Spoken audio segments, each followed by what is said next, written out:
ये देखिए लकड़ियों के अलावा जो घास है, इस घास पर भी आपको पाउडर के रूप में बर्फ़ मिलेगी।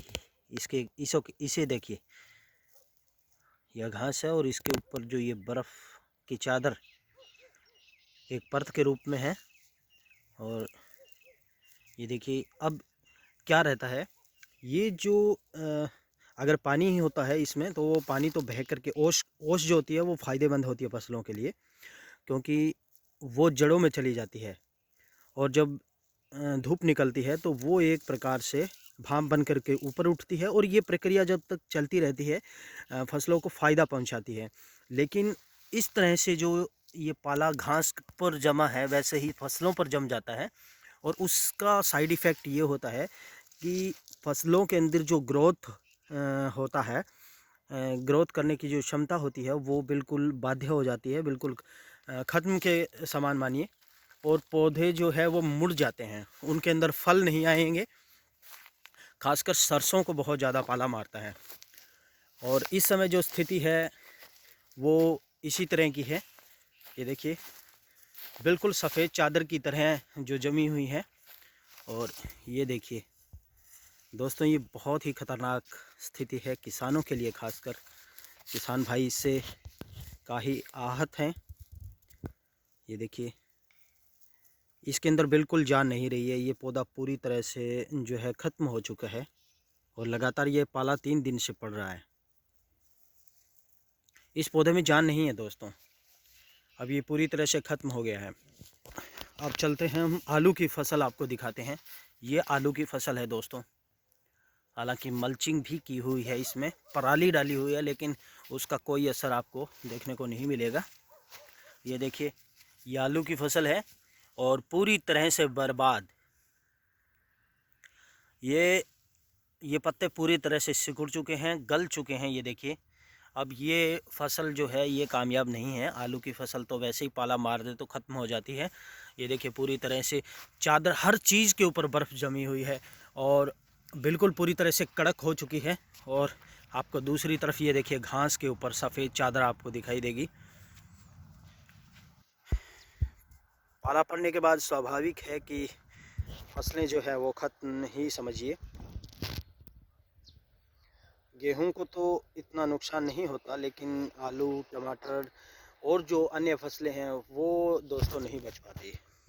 और ये देखिए जो सरसों हैं, ये निशानी है पाला मारने की। अब ये सरसों पूरी तरह से मुड़ चुकी है, यानी इसका जो गर्दन है वो पूरी तरह से मुड़ गई है। और इसमें जो ये फलियां बनी हुई है, ये छोटी छोटी फलियां हैं, इनमें जो दाना है वो दाना बिल्कुल ख़त्म हो चुका है, वो दाना नहीं बनेगा और आगे कोई भी फली तैयार नहीं होगी, क्योंकि ये जो आगे बढ़ोतरी का जो फूल होता है वो पूरी तरह से ख़त्म हो गया है। तो स्वाभाविक है कि सरसों जो है वो पालामार, जिसको हम स्थानीय लोकल लैंग्वेज में कहते हैं, ये पालामार हो गई है, इसमें कुछ बनने वाला नहीं है। और ये देखिए पूरी तरह से बर्फ़ जो है इनके ऊपर जम चुकी है। ये देखिए ये तूड़ी है, इसके ऊपर भी पूरी बर्फ़ की चादर है। ये देखिए आप जो है इसको उठा करके देखेंगे तो ऊपर पूरे कण जो हैं, मैं आपको नज़दीक से दिखाऊंगा। ये देखिए पानी के जो कण है वो बर्फ़ के रूप में परिवर्तित हो गए हैं। बड़ी ख़तरनाक स्थिति है दोस्तों, किसान भाइयों के लिए तो बहुत ही ज़्यादा नुकसानदायक है, बल्कि वर्ण जीव जंतु जो हैं, पक्षी हैं, पेड़ पौधे हैं, उन सब के लिए जो है ये ख़तरनाक स्थिति है। पेड़ों के ऊपर जब बर्फ़ जम जाती है तो वहाँ पर जो पशु पक्षी जो होते हैं वो भी बेचारे ठंड की वजह से कराते हैं और नीचे आ गिरते हैं। और फिर नीचे जो उभयचर जीव हैं, रात को भेड़िए हैं, लोमड़ियाँ हैं, वो उन्हें खा जाती हैं। और जो छोटे बच्चे हैं उनके लिए भी बहुत ख़तरनाक स्थिति है।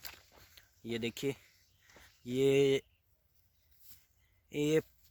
पौधे जो हैं वो पूरी तरह से मुड़ गए हैं। दोस्तों अब हम खासकर किसान भाइयों को इसके बारे में जानकारी देंगे। अगर फसलों को पाले से बचाना है तो क्या करना चाहिए। अगर फसलों को पाले से बचाना है तो दो स्थितियां होती हैं। एक तो रात को आपको, अगर आपको लगे कि पाला पड़ने वाला है तो रात के समय में आप ऐसा कर सकते हैं कि किसी भी बर्तन में, यानी आपने जो फसलें बीजी हुई है, या तो उसमें हल्का पानी दीजिए, नहर का है, ट्यूबवेल का है। अगर पानी नहीं इतना ज़्यादा संभव है तो छोटे छोटे बर्तन जो हैं वो अपनी फसल के बीच में पानी के भर करके आप रख सकते हैं। उससे जो है पाला नहीं मारेगा। और जितनी भी आप फसल लगाते हैं, आप बीच में मूली, चुकंदर या फिर सरसों, वो आप बीच में उसकी अगर क्रॉप आप करते हैं तो वो भी बेनिफिट वाली होती है। ऐसा कृषि वैज्ञानिकों का भी मानना है और प्राकृतिक खेती में इसका उपयोग होता है। और एक काम आप और कर सकते हैं। ये देखिए दोस्तों, ये साइकिल है, साइकिल की सीट पर आप देख सकते हैं बर्फ़ कैसे जमी हुई है। ये देखिए,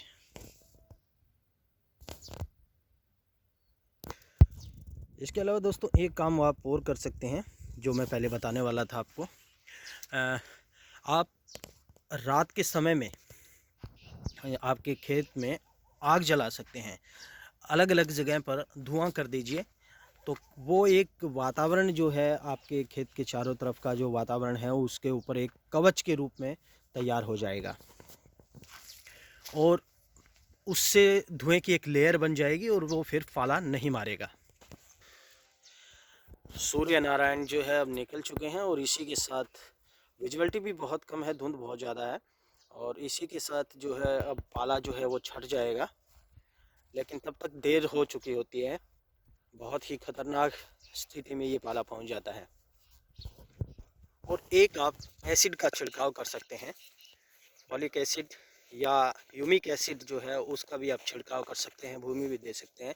वो पाले से काफ़ी हद तक जो है बचाव करता है दोस्तों। ये देखिए, पूरी तरह से बर्फ़ जम चुकी है, सारे पौधे ख़त्म हो चुके हैं। ये देखिए,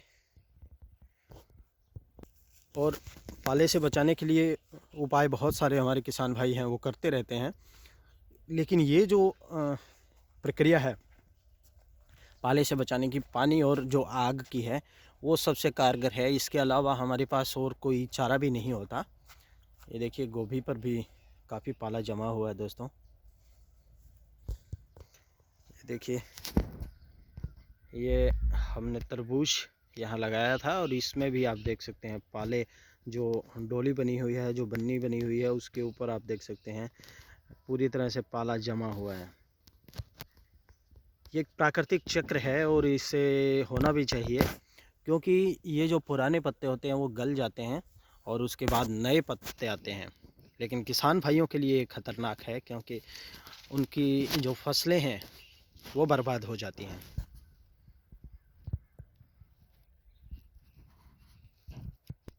तो इसी तरह से आप हमारे साथ बने रहिए दोस्तों।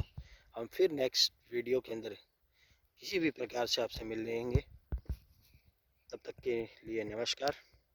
और हमारा जो चैनल है उसे ज़रूर सब्सक्राइब कीजिएगा।